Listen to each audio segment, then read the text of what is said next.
So guys, update ko lang guys yung yung mga biko nung nakaraang araw. So ito guys, nagwa 1 month na sila guys. Yan yung katawan nila guys ay nag 1 month sila nung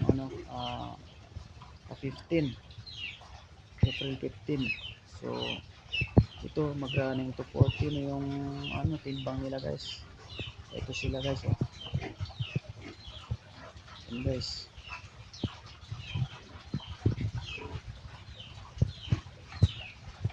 So, paano natin na-achieve yung guys, yung ganitong katawan ng ating beef na nagwa 1 month galing sa pagwalay. So, nung nagwalay ako guys, may 10 kilos ako na early win. Yung tag 25 kilos yun guys. May tira na 10 kilos, hinaluan ko na ng hog starter trade block. Puro trade block yung gamit natin guys. At yun ang pagkatapos ng naubos nila yung may halo na early win, so kinukontinue ko ng starter. At saka pakain ko nila guys, lagi ako nag-observative sa katawan nila kung ito ba ay bumubuka. So pag once na parang nakita ko na hindi bumubuka ang katawan, nagdadagdag ako ng kalahating kilo. So ang naging pagkain ko na ngayon guys, simula nung pagwalay nila ay 10 kilos guys. Adi yun guys. So ang regular meal nila guys ay 4.5 sa umaga, 4.5 sa hapon. So sa tanghali guys ay 2 kilos guys. So yun guys. So ngayon nag 1 month na sila guys. So magdagdag na naman ako next week ng 1 kilo. So maging 11 kilos na sila guys, or 12 kilos guys. So dahil 11 kilos yung kinakain nila guys, nag 1 month sila guys. So ngayon na mahigit na 1 month na sila next week. So magdagdag tayo ng 1 kilo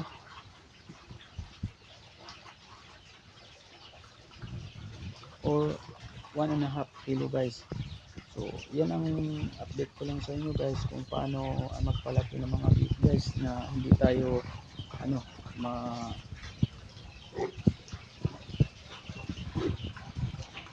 mawawala sa tamang pagpakain ng ating mga alaga guys. So ito naman guys yung nanay nila guys. Actually guys ay dapat nga ito ay pinapakasahan ko na rin guys, kasi nagbibiga na sila. Nagbibiga na ito yung nakarang araw.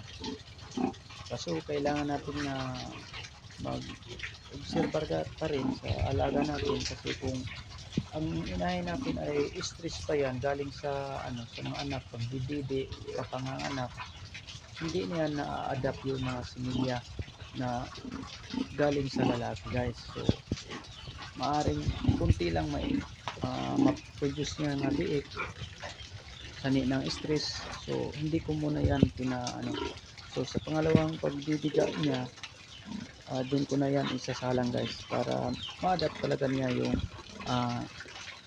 buong similya na galing sa sa lalaki. So yun guys, kailangan talaga yung pagiging observative natin sa pag-aalaga sa mga hayop natin, na talagang hindi lang tayo nagpo-focus sa kung ano ang nakikita natin. Dapat marunong tayong makiramdam sa sitwasyon sa alaga natin, para maabot natin yung ano tamang kalabasan ng production ng ating production ng pagpatining. So guys, ito guys, pag ganito yung kalabasan ng pagpapakain at pag-alaga kayo guys, nakakatuwa guys. Yun. Ang 1 month mo guys ay nasa malapit na magpo 40 kilos guys. So guys, ito guys ay lechonin niya guys. Pwede nang lechonin. So pero ito ay hindi, may nagbibilo-bilo na lechonin, bibilin sana. Sabi ko hindi po ito ay binibinta. Ito ay isang buwan pa lang. At saka patining po ito. Pasensyahan na lang tayo kasi hindi po kami nagbibinta ng lechonin. Kasi nakikita nila guys na pwede na lechonin. And guys, bumibili sila ng may nagtipreach sila ng 8,000, 7,000. Sabi ko hindi talaga yan pwede ibibinta kasi patining kami dito. Sabay-sabay namin yan ibinta.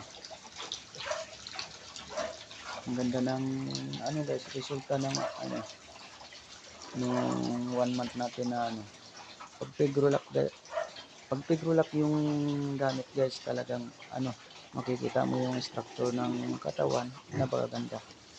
So maliban sa pagpakain guys, kailangan tamang pagpurga at pagturok ng vitamins nito after sa pagpurga. So iwasan natin na mababasa sila para hindi mabaliwala yung purga nila. Importante yun guys. So guys, malalaki yung mga natin guys. Ito guys, ito ay nagrarating ng magpo-40 na guys. Saka ito guys, magpo-40 na sila guys.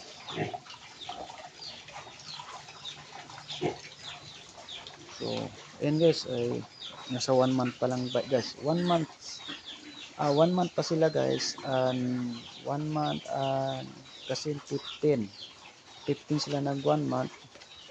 So 19 ngayon. So 1 month and 4 days na sila guys. 1 month and 4 days na. So ganito na yung pinapakita ng katawan nila guys. Yun. Nagsitulugan na sila. So, di ba?